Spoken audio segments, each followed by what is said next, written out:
Classes in memory of Jared Olchen, and today we're going to learn the Haftorah of Parshat Emor. And it's on page 1173. The Parsha of Emor speaks about the Kohens. The Haftorah also speaks about the Kohens. Just like last week, 1173, yeah? Just like last week it was from the book of Ezekiel, this Haftorah is also from the book of Ezekiel. Who was a prophet, as we said last week, in Ne'ar Kvar. He was in the exile in Babylon.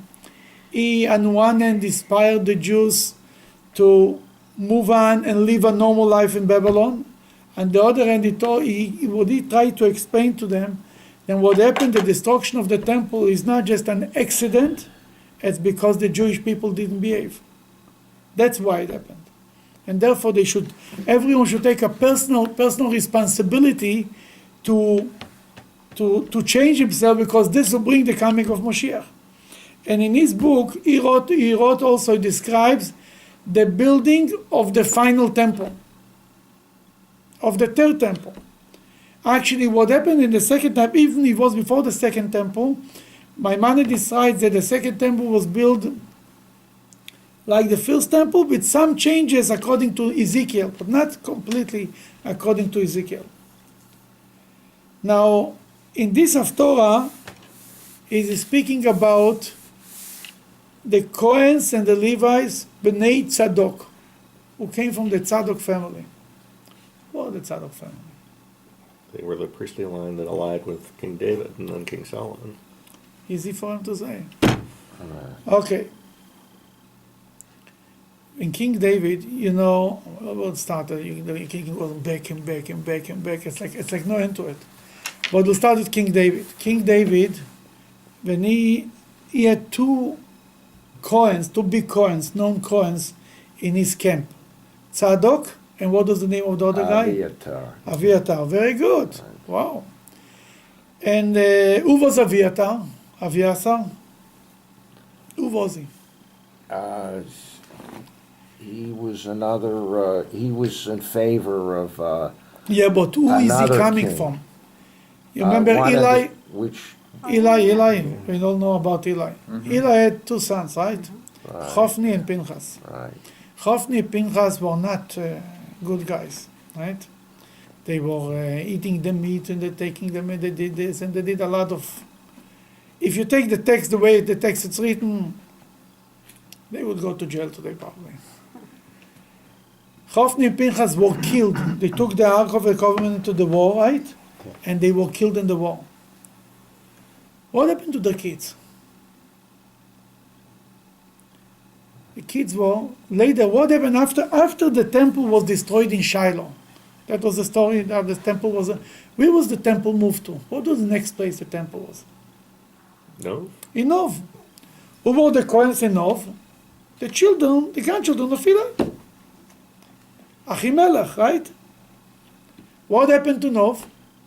King Saul was fighting King David, running after David, right? And David ran away, and he came to Nov. Right. And he asked from the high priest to help him. Right. And the high priest helped him. And Doeg, the Edomite, overheard the conversation. And he reported to Saul. Right. And what Saul did? He went after. Killed all the priests. Yeah. He killed all priesthood. It's such a terrible thing you cannot even realize. Like 75 people, something like 85 people. 85. Then the redeeming part of the story, why they deserve to die, is because God told Eli that the sentence will be erased, something like this. Means to say, because his two sons were not treating the people in the temple the right way, the women in the temple the right way, they don't deserve to continue. Then basically, how God allowed that Saul should kill all? Because that was already a punishment from before. One child survived the massacre. Aviatar. Now, King David felt guilty because of him, the whole Nov, the city of the Kohens, was destroyed. that Aviatar was close to him. And that was Aviatar, and Tzadok was close to him. And King David had a very colorful life with the revolutions against him. Who was the first one to rebel against him? Absalom. And Absalom rebelled against David. Aviatar and Tzadok were on David's side. And they were running away with David. And Aviatar, I think, David wanted to ask something Hashem by the breastplate. And Aviatar did not get an answer. That King David understood right away. He told Tzadok, and Tzadok got an answer. That he understood right away that this is it. That Aviatar is out. God doesn't speak to him anymore. That he's not ready. He's not material for being a high priest. Then he continued. He sent him to spy against of Absalom, and it was all good. He kept him around them, but it was already not the same. All life passed. Absalom rebelled right at the beginning, right? And what happened in the last part of his life? Who rebelled against King David? Amnon? No. It's Haftorah. Haftorah of Parshat Vaychi. We actually learned it. No, it's not Haftorah of Parshat Vaychi. No, it's Haftorah of Parshat Chayesor. Yes, is it? That's just wondering. That Sheba got the commitment for Solomon. Yeah. Because David was dying. Yeah, before David was dying, was a son There was a son Yes. who wanted to crown himself who wanted to king. crown himself as a king. Yes. What was his name? Adonijah. Adoniyahu. Very good. Adoniyahu. Right. On page 1069, Adoniyahu appointed himself as a king. And Nathan, number 1069, number 11. You want to read? Then Nathan spoke to Bathsheba, the mother of Solomon, saying, Have you not heard that Adoniah, the son of Shiggith, reigns, and David, our Lord, does not know it? Now therefore let me give you counsel, that you may save your own life and the life of your son Solomon. Go in at once to King David, and say to him, Did you not swear, my lord the king, to your maidservant, saying, Indeed, Solomon your son will reign after me, and he will sit in my throne. Why then does Adoniah reign? Then while you are still talking with the king, I will come in after you and confirm your words. Okay, before that, if you go one page before, number 7. Well, actually, from number 5, you want to read? Then Adoniah, Then Adoniah, the son of Haggit, page 1067. exalted himself, saying, I will be king. One second, page 1067. Everybody has it? Okay, go ahead. And he provided chariots and horsemen for himself and 50 men to run before him. His father had never grieved him, saying, Why have you done so? Moreover, he was a very good-looking man, and he was born next after Absalom.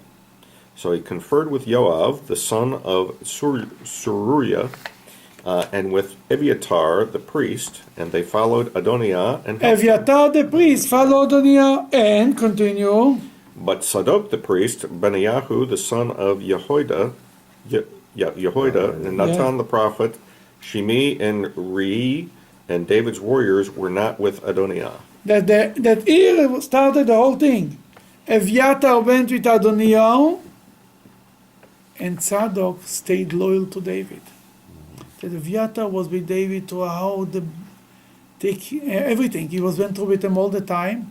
But when it came to the last few days of David, he joined the wrong camp. Why he joined the wrong camp? Because already by Absalom, David already saw that God doesn't speak to him, and he started to push him out.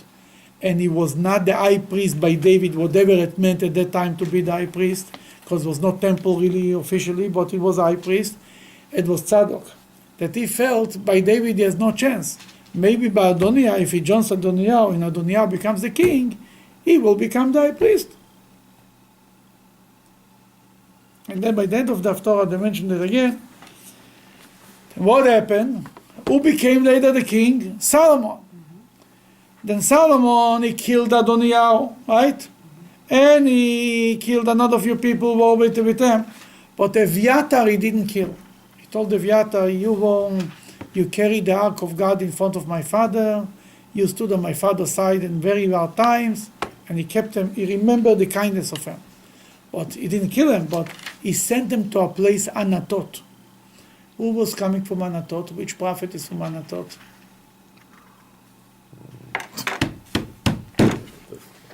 That's a Bible contest now. Not Ezekiel. Huh? Anatot, you know. No. Anatot. Not far from Jerusalem. It's written about a certain prophet is coming from Anatot. Huh? No. Jeremiah. Beautiful. Good shit. Jeremiah is coming from Anatot. I think Jeremiah was a Kohen, no? Ezekiel was. Ezekiel and Isaiah was a But I don't know if he was. Jeremiah was a Kohen. I'm almost sure. Yes. I think Jeremiah was a Kohen. Yeah. Yirmiyahu Kohen. Yeah. Jeremiah was a Kohen. I think it's from this descendants. In any case, Tzadok went on the right side.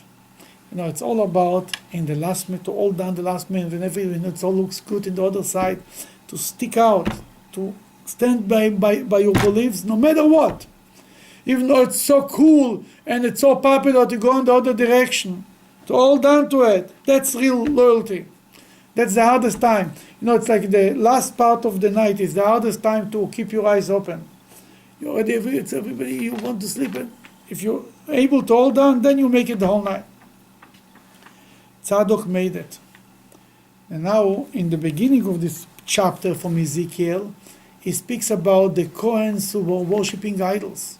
That when they will build the next temple, the final temple, he says they will not be the one who offer sacrifices. They can be the custodians, but not offer sacrifices. Who is going to offer sacrifices? Bnei Tzadok, the son of Tzadok. These guys will be by me because they, not only because he was loyal to King David, here you need to understand Ezekiel is after the destruction of the first temple. It's 500 years after King David. The kids, the sons of Tzadok throughout the first temple, when it was, the first temple, the in thing to do was to worship idols. That was, everybody was a part of life. If you're a Chevra you worship idols. As today people have such a strong desire for money, that's the idol. People will do almost everything for money. People did almost everything for idol worshiping. It's not we cannot relate to even today. It's idol worshiping. It's stupid. What's wrong with you? There's a story about the Talmud. One of the rabbis, I think Rabbi Yehuda, I don't remember who it was. He says tomorrow we'll speak about our friend Jeroboam, right? Yerovam ben Nevat, that he came to him in the night and told him, "I'm your friend." I'm your friend, Yerovam. Yerovam came to him in the middle of the night. He says, he started to show him that what he was teaching in yeshiva, he didn't know the laws. That he says, if you're such a great scholar, why were you worshiping idols? He told him, if you be in my time, you would be even a better job in worshiping idols. Then that was the culture, idol worship, and the children of Tzadok never worshipped idols. Then the first Kohen and the first temple, the first high priest was on the children of Tzadok. The first Kohen in the second temple was also from the children of Tzadok. And the Kohen in the third temple, the high priest, will also be from the children of Tzadok. In general, it's accepted that the high priest throughout the temples were from the descendant of Tzadok. Why did Ezekiel kind of get the call on that? Because the Bible never says, or at least Tanakh or Torah never says, the one group of priests over another. You're right. Then that's normal that the prophets should. That refine it a little bit, but they go into more details if you want, because it was more practical. Also, it's interesting. Ezekiel was in Babylon. He speaks about the temple like in 5 minutes. They're going to Jerusalem to build a temple. He wanted to show to the Jews that building the temple is a reality. It's sitting in America, I don't know about a temple now. What temple? When temple? The temple just was destroyed. We are in Babylon, miles and miles away, hundreds of miles away from Jerusalem. But it was big, it made it reality. I mean, that's why he went and it. Now, the children of Tzadok alone is a descendants of whom? You go all the way to the top. Aaron. Aaron, yeah, but from where? Aaron had Which two son? sons. Yeah, two Elazar sons and that Itamar. survived. From which son is it Tzadok? From Elazar. When Elazar, who took over, who was the second high priest? Elazar. Aaron went up to the mountain Orahar, right? And he took off the clothing. Moses told him, take off your coat, put it on his son, he put everything on his son. Then by then it was established that from this son will come out all the high priest. For a while they lost it. Oh, well, who was the son of Elazar? Pinchas. Pinchas with the whole story with what's her name, Zimri, and then he became high priest. And Pinchas was the high priest until what happened? Till it was a time in Israel. You know, there is a story in the book of Joshua, Pelegesh Begiva, about a woman who was raped, and they cut her off into pieces and sent her to whole Israel. Benjamin, tribe of Benjamin, yeah. And it was a big war. There is a book, I mentioned it a few times, it's called a book, it's called Tonot Velio. The teachings of Elijah to a rabbi in the Talmud. In this book it's written, then why the whole war took place? Because Pinchas was not going around from city to city to teach Torah. You know what happened? When the Jews were in the desert, everybody was together. They were all in one place. It was beautiful, life was good. Then they came to Israel, they spread all over. Was not rabbis everywhere? Who was the job to have rabbis? Who were supposed to be the rabbis? Levites. The Kohens and the Levites. You know, the Kohens of the Levites, that's what we're going to learn in this Haftorah. How much of a Kohen and a Levi had an opportunity to serve in the temple? How often? There were 24 groups. King David established 24 groups of Kohens and Levites. Every group served in the temple a week. That means if you have 24 groups, how many weeks do you have a year? 2 weeks a year, right? From this group alone, the group, let's say, what, 300 Kohens, they divided them per days. That every Kohen had 1 day a chance, 2 days a chance in the temple. In these 2 days, it was a raffle. There is 100 coins. We need only 30. What are you going to do? They used to raffle. They used to, in the beginning, it was a race. The one who runs up the altar outside and once a coin stopped another coin. It was freilach. But they changed it to a raffle. It shows you that even if you're in the temple, your Yetzirah goes with you to the temple. Your evil inclination goes with you. You don't leave him alone. He's joining you in every journey. Then you're talking about in a good day, 2 days a year you had a chance to be in the temple. What you did the rest of the year? What was your job? The job was to be teachers. There were 48 cities designated for Levites and Kohens around Israel. They were like educational centers. There were people who went to learn Torah. That was the job of the Kohen. So they taught oral Torah as well? Sure, they were supposed to teach oral Torah, yes. Then Pinchas did not live up to his potential. That Elijah the prophet says that the whole 70,000 people died in the war between Benjamin and the other tribes. It was a civil war between Jewish brothers. He said he all blamed on Pinchas, who didn't go around in the cities and teach Torah. The Rebbe once told it to one of the Chabad rabbis in Israel. He told them, you see, he pointed on the book in his room, was all the books. He says, in this book it's written that if the rabbi doesn't go and pick up his like fold, he used to go along coats, fold up his coat, belt yourself with an iron belt, and go from place to place and teach Torah. That means to say the rabbis cannot wait for Tuesday 8 o'clock that people should come to them. They have to go out and reach out to the Jews who don't know they have to come and to teach them Torah. that I point you, all of you, to be my messengers. We're taking the show on the road. Exactly. Now, Pinchas lost it for a little, because of this. Pinchas was not the next priest was not from Pinchas' family, but later it went back to Pinchas. I was going to ask, since you were mentioning Pinchas and Eliyahu, isn't there a midrash that Pinchas? Pinchas is did- Eliyahu. Yeah. Yeah. Eliyahu is a reincarnation of Pinchas. The spirit, the neshama of Pinchas is Eliyahu, yeah. Isn't there also a midrash that he didn't die? That he? Elijah. Yeah. Not Pinchas. Pinchas, okay. So Elijah. Eliyahu, yes. Actually, but- biblical that he didn't die. Yeah. Yes. Really, it's interesting. We say So it's not that Pinchas became Eliyahu over the years, it's that he No. was reincarnated. is reincarnated. Elijah is a reincarnation of Pinchas. Really, it should be Elijah is Pinchas. The way it's written is Pinchas is Elijah. It's a strange thing about it. But yes, there is a connection there, absolutely. And Elijah was actually going around and told people that they're doing wrong, but he did it in a little angry way. He was a little harsh. And that's why he used to come to every breeze and this to smile to every Jew, because he was a little on the harsher side. He was like a Beit Shammai type of guy.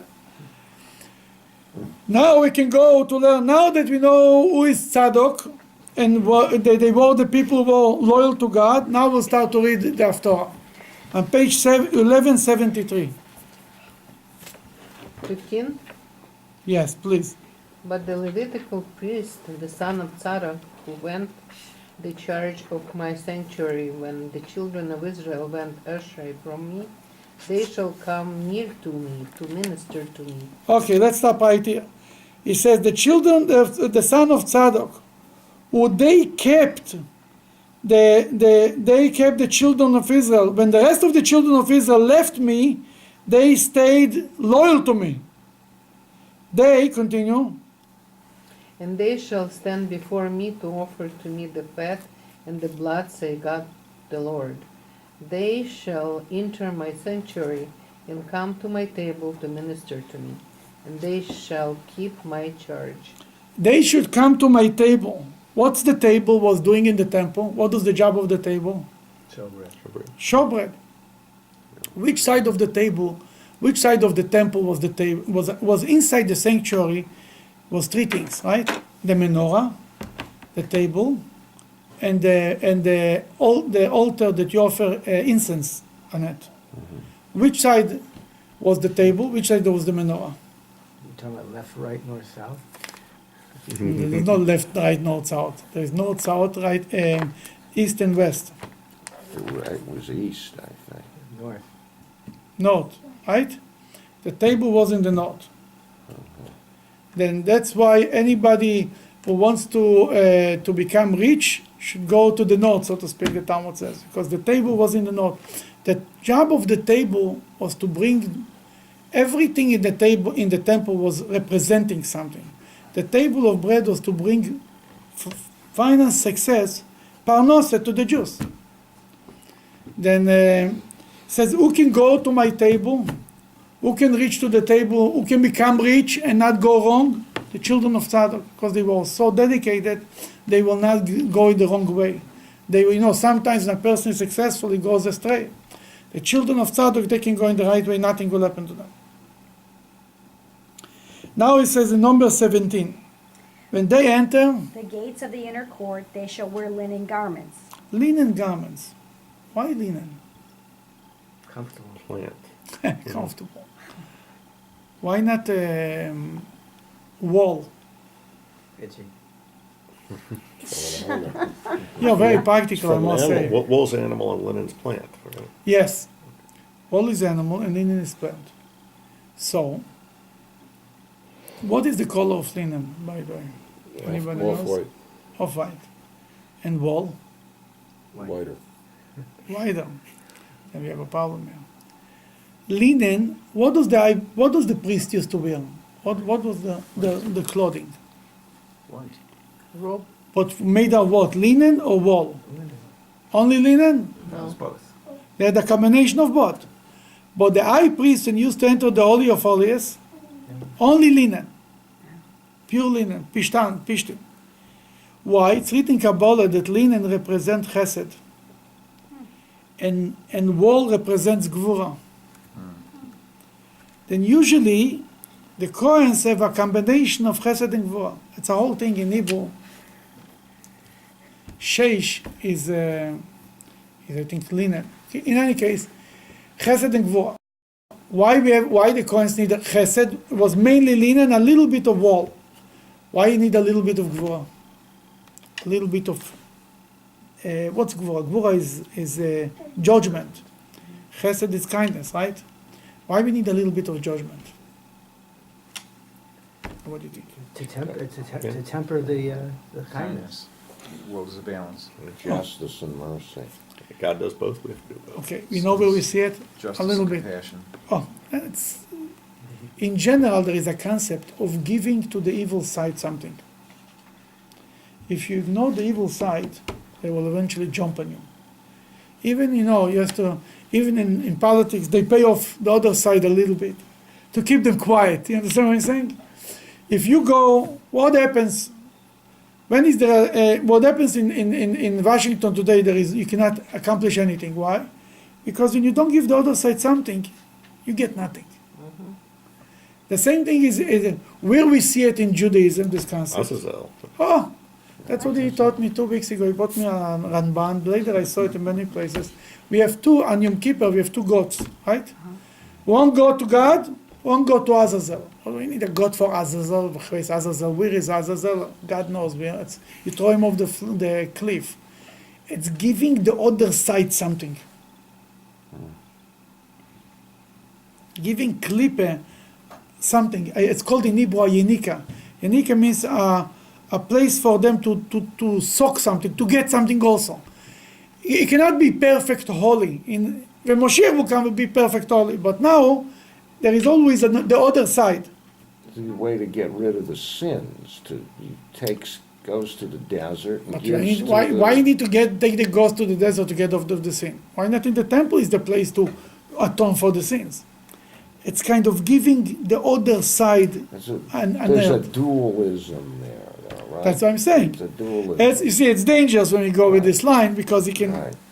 take it a little. Yeah, but Because Hashem has to be perfect. You can't attribute that in the evil world to of Hashem. No. Evil comes from Hashem too. That's why it's dangerous, this thing. Evil comes. If there is something who is not connected to Hashem, means God is not God. If there is any identity Right. who is on its own, then we have a problem. Must be that this is from God too. But in the world of God, there is where God is revealed, and where God is completely unseen. That the evil kind of things covers completely the sight of God, the light of God. In any case, when Moshiach will come, he speaks about the Kohens will wear only linen because they don't have a need. There is no evil. The evil will be eradicated from the face of the earth, right?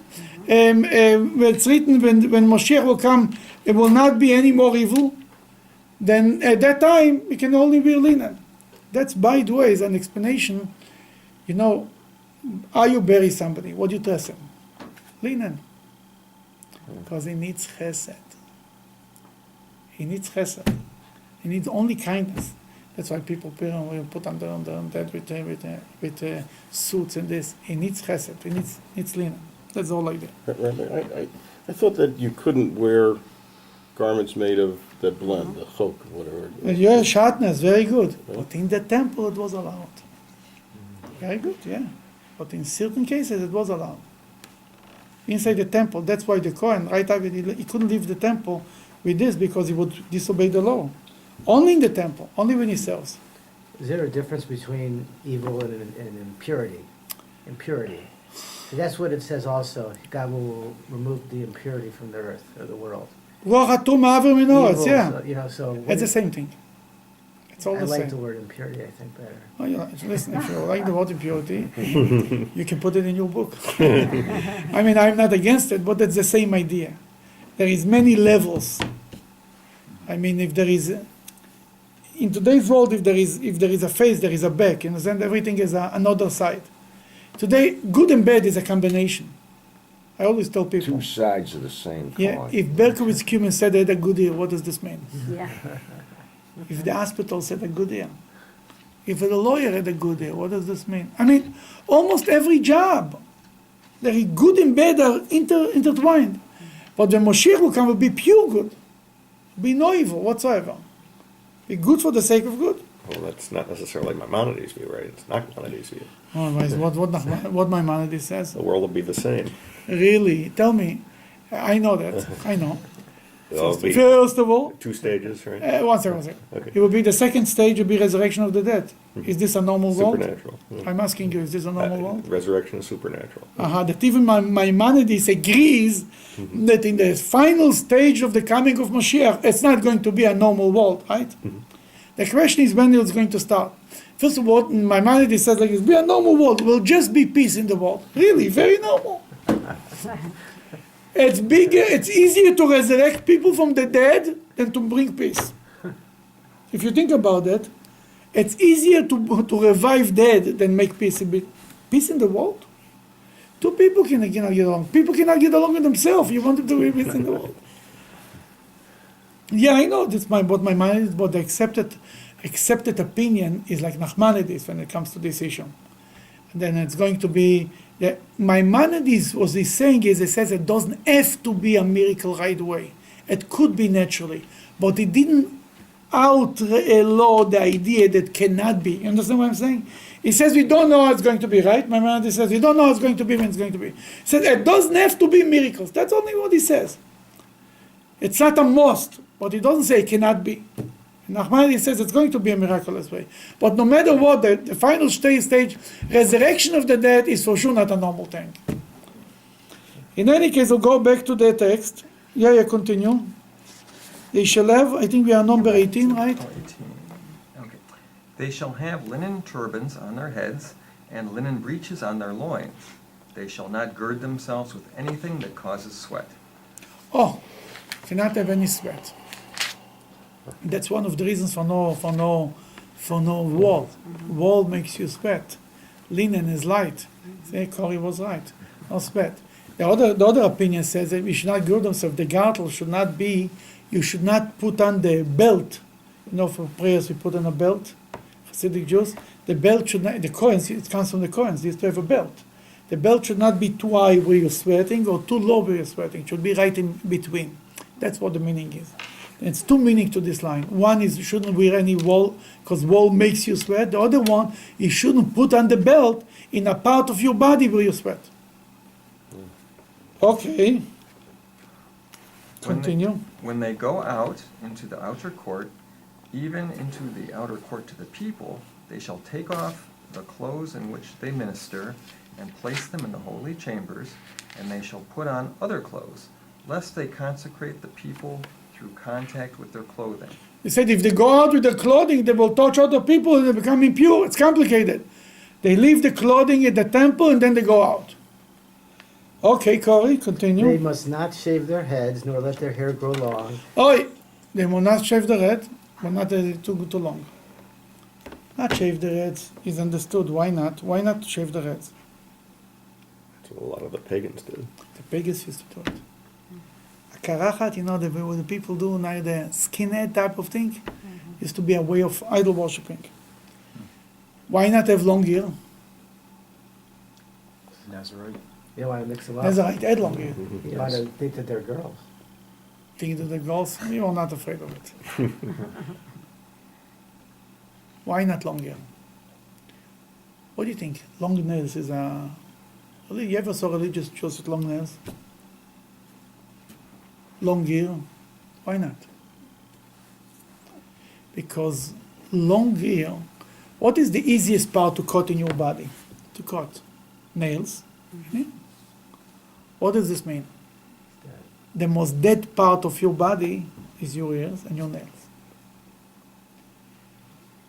Why when we go out from a cemetery or we come back from a funeral, we wash the hand? Because you're coming to a place with the impurity, the spirit of death is there. Where is it this attaching to you?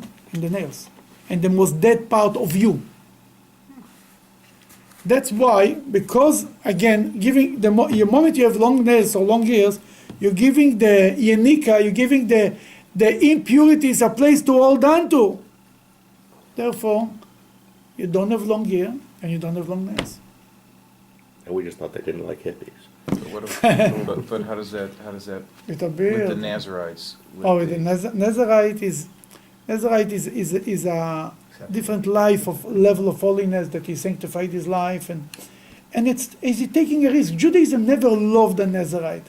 That if somebody wants to become a holy, you give him the opportunity, but it's not something that is encouraged. The other question is, what's with the beard? Right. The rabbis with long beards. Oh yeah, they're so long. That says someplace you won't clip and cut the edges You're off. right. It's written in this parsha that you should, in Parshat Emor, it's written, you shouldn't shave your beard because the beard is chesed. The beard is the so to speak, from the face, reflecting the face of God. That the beard represents the 13 attributes of mercy. If somebody wants to have success in business, he should grow a beard. I knew a guy, a very famous businessman in California. Business went bad. I told him he should grow a beard. He grew a beard, and I think things got a little better there. Then other story for a guy who his daughter got sick and the whole thing, and the Rebbe told him he should grow his beard. He should bring new blessings. It's a new channel of blessing.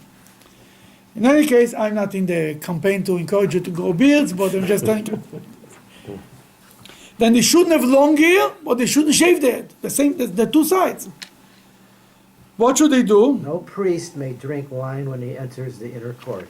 Mm-hmm. They shall not marry a widow or a divorced woman, only a virgin of the seed of the house of Israel or a widow of a priest. Oh, that's an interesting thing. Here is a little different what's written in the Bible. What's written in the Bible? A regular priest cannot marry a divorced woman, but he can marry a widow. Only a high priest cannot marry a widow. Here it's written that there is all many explanations what it means, and now, but we'll not get into it, how you learn this, but that's what is written here. Now comes... So why are the rules different for the third temple? Yeah. That's why they wanted...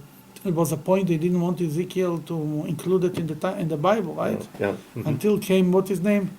Hananiah Ben was a guy. One of the rabbis said that he will try. They put him in an attic, and he explained everything in the book of Ezekiel. Well, because they wanted to cancel the book of Ezekiel because there are things in the book of Ezekiel that looks like that, and they are contradicting the Bible, but they are not. It's how you translate it. Why in the second temple didn't they follow Ezekiel's? The second temple was, Because they didn't know there would be a third temple at that time, right? Yeah. Why I think it's very hard to understand what Ezekiel means exactly. That's why. To build a temple according to Ezekiel would be very hard. And it was too contradicting probably to the laws in the Bible and the laws the way the first temple was created. Therefore they did things like with Ezekiel, but not only. That's what my mind decides. But here comes the real job of the Kohens. What's the real job of the Kohens? We spoke before. Number 23. 1175, number 23. And they shall teach my people the difference between the holy and the common, and show them how to discern between the unclean and the clean. They should teach Ben Kodesh Lechol. They should teach the Jews what is holy and what is not holy. In the Bible, when you read the book of Leviticus, what is the job of the Kohens? To go to the temple, to serve in the temple. You don't hear what's the other job. Here, the prophets, they spelled it out big time, what is expected of the Kohens. Where is one place in the Bible, in the 5 books of Moses, that it says what's the job of the Levites? Where is it? There's one place it does right. Is Judges or whatever? Leviticus. No, yeah. No, what in Leviticus? What? That would be in general. No, you're too general. No, it's actually in Deuteronomy. Deuteronomy 17 is the Judges, right? Judges, וללוי אומר, page 1037.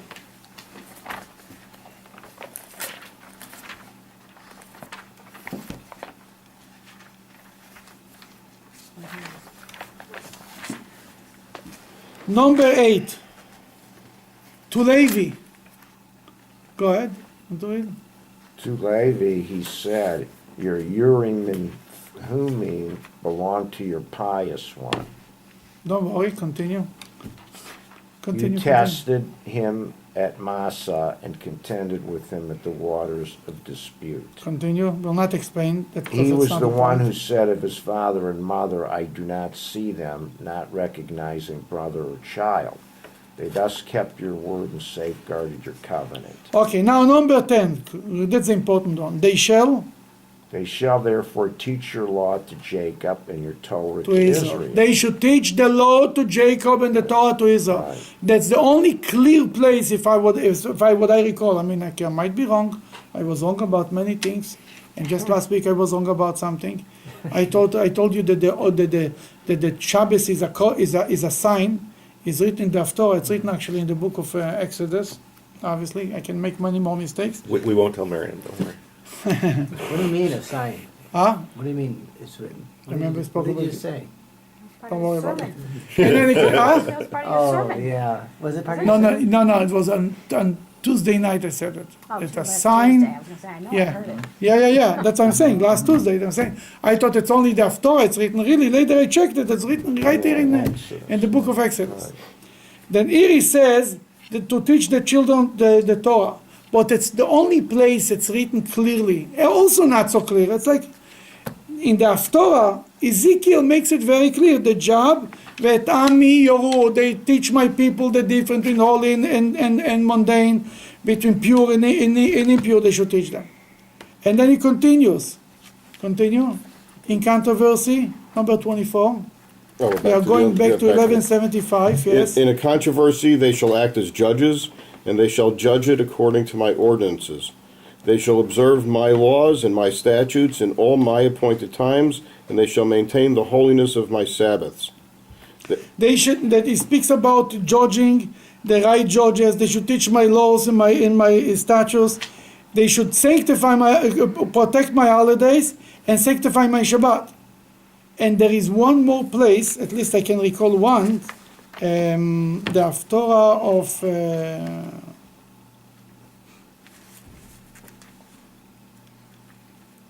Kisiftei Kohen. Oh, here it is. I found it. Thank God. 1075. It's from the book of Micha, I think, Malachi. The prophet Malachi speaks about the last line in the Haftorah.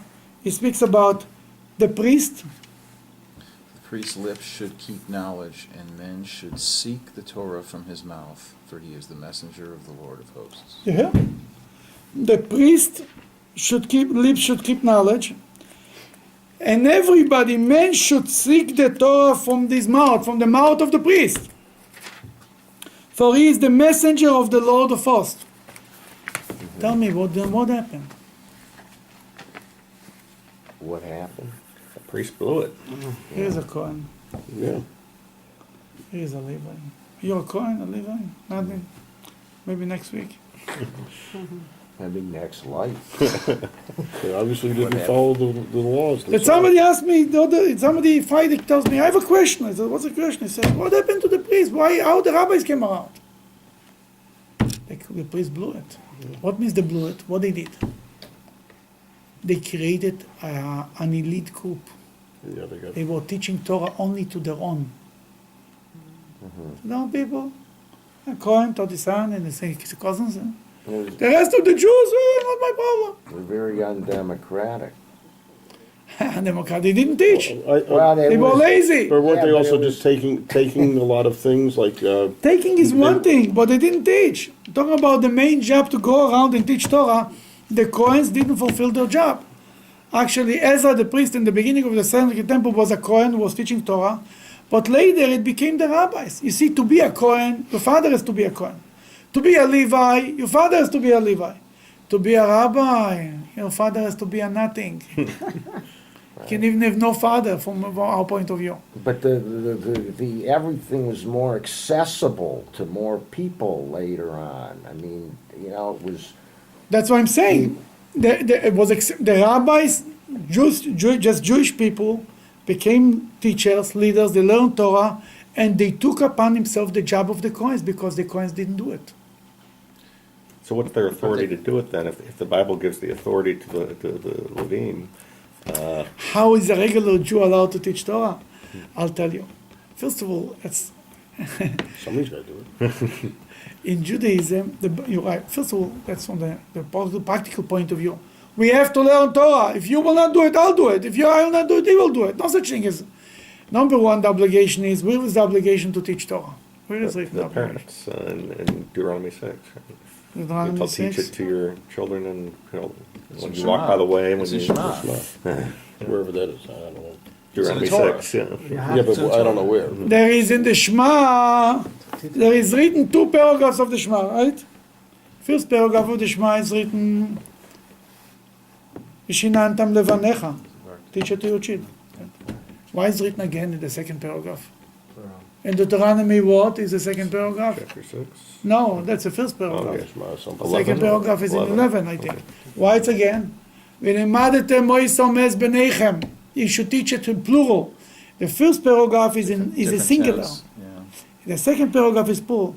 To teach it to all children, not just to your own children. That's written in the second paragraph of Shema. That we have all an obligation to teach Torah. We didn't get permission from the Kohens. The Kohens got the obligation, got the privilege to be empowered by God to teach the rest of the Jewish people.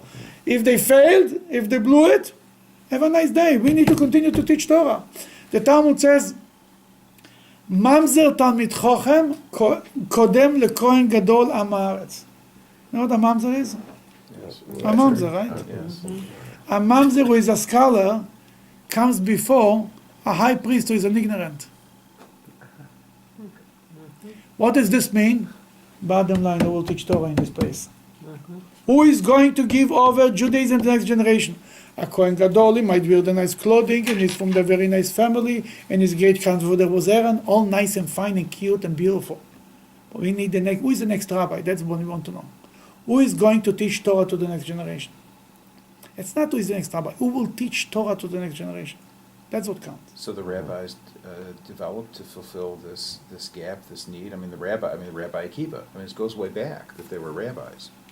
Rabbi Akiva, yeah, but Rabbi But when- Akiva was but when- after the destruction of the second temple. But when did this? In the when- middle of the when did- second so temple. when did the rabbinical movement Started When was it in the generated? middle of the second temple. Right. When started Tanaim, Hillel and Shammai, they were in the middle of the Right, second temple. Right. Right there. What's A the little difference after between the sages? Chonia Me'agel, huh? What's the difference between the sages, like in Pirkei Avot, and the rabbis? Are they the same? The same thing. Same thing. The sages, they were the early rabbis, if you want. But with the rabbis, whoever became knowledgeable could teach. Anybody Before, you had to be descended. of the Kohen, The so to speak. Kohanes. Yeah, So if you it wanted was to be that- authority, it switched, no? It's a That's the whole totally point, different- because they didn't do Right. the job, other Jews picked up their responsibility. But if they would have done the job, you wouldn't have had so many troubles with the weaknesses of the. And because they didn't do the job, they got into politics and they were fighting about the priesthood and they bought it for money, and it was Torah from the old Kohen business. Right, but somehow the knowledge, the literature that existed had to have become more accessible For to regular more people. to more people in general. Could be. You have a point. I Could mean- be. It was when the Torah was translated to Greek. Maybe when they started to write down more things. It's like periods of time. The whole time of sages with such great rabbis. It's like we don't have this level of greatness today in the world. You understand? There is always like the Hasidic movement came 200 years ago, 250 years ago, became Hasidic rabbis with holy people who made miracles. It was a whole period of time. Now, there is no rabbis anymore, no real big rabbis. There's many Hasidim, but not rabbis. Well, but there was the Rebbe, but that's only a The short. Rebbe is but the that's only a last short- one of all this dynasty from the Baal Shem Tov. That's it. There's no line after the Rebbe? No, we're still looking for her. You want the job? I don't think I'm qualified. You are Kohen. Well, that was the difference Mr. British between Dolphin, teaching, I mean. right? What's it called, Mesigim, the Mesagdim? It's Nagdim, They didn't yeah. really want to teach the rest You're of right. the people. It was even these two attitudes was always in the Jewish people. Bet Shammai and Bet Hillel. Bet Shammai said we will teach only the elite. Beit Hillel says we'll teach everybody. Rabbi Gamliel was removed from after Bet Shammai and Beit Hillel. Rabbi Gamliel was removed from his leader, from his position. Rabbi Elazar ben Azariah opened the yeshiva. 800 benches were filled with this. It was always this fight between teaching Torah to everyone and cheapening the Torah, so to speak, or keeping it to an elite group. It's not only the Kohen. Between the world of the rabbis was always this fight. The rabbi's view: teach Torah to everyone, go out everywhere, teach them. Oh no, we can't teach Torah to this guy. He's not holy enough. But that's the stuff today too. Look at the Chabad. That's Chabad is Beis Hillel. Chabad is all the way to the beginning. Teach Torah to every Jew, absolutely. Like Hillel the Older. Cannot wait. And yet there are factions of Judaism that say, look what they're doing. Absolutely. They are from Bet Shammai. They are the Kohens, the angry Kohens. Sorry. They are good Kohens too. You're from the Tzadok family. You're from the Tzadok family. I have no idea where I'm from. I should be so lucky. When there was a printing press, after you Sure. could print, then that changed the world. And the Everyone could read it. You didn't need a You're right. tzaddik or anything else. I mean, if you had the desire You and brought the the Germans, will. Still do you brought the for Germans oral back in the Right. day. And today, Same it's thing. the internet. The internet teaches Torah to everyone. Sure. You go on the internet, you can learn Torah all your life without never meeting a rabbi. You can have so many rabbis on the internet, too many. You learn But back Torah. then, you could only stand in the marketplace when someone read a scroll. to You're you. right. That You're right. was it. You know, not many of the halachic rabbis.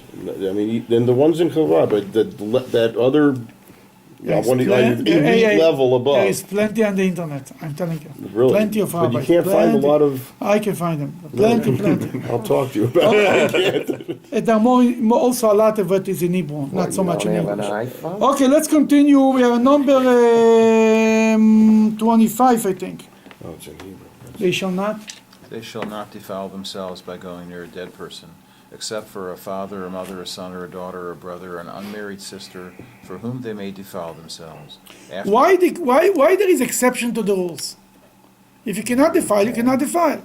Why defile for your family? Because your family is a part of you. It's a part of the same soul. Back Mm-hmm. to, Okay, we'll continue. After he is cleansed, they shall count for him 7 days. On the day that he goes into the sanctuary, into the inner court, to minister in the sanctuary, he shall offer his sin offering, says God the Lord. Okay, continue. This shall be their inheritance. I am their inheritance, and you shall give them no possession in Israel. I am their possession. I am the possession. The Kohen and the Levi did not have a possession. God is their possession. The goal was, if they don't have a possession, they don't have a field to work for, they are not farmers, they will go around and teach Torah. That was purposely made. Go ahead. They shall eat the meal offering, the sin offering, and the guilt offering, and every devoted thing in Israel shall be theirs. The first of all the first fruits, and every heave offering of all your offerings shall belong to the priests. You shall also give the priest the first of your dough, so that he may cause a blessing to rest on your house. If you give the priest the dough, you will have a blessing in your house. You know, people, the ideas of charity. You say, I'll give charity. You give charity, you'll have more blessing in your house. The more you give, the more you'll have. And if you want to ask somebody who said it was a very famous Jew in Cleveland. His name was Irving Stone. And he said, the more you give, the more you get. Continue. The priest. The priest shall not eat of anything that dies of itself or is torn, whether it is bird or beast. Very good. Shkoyach, my friend.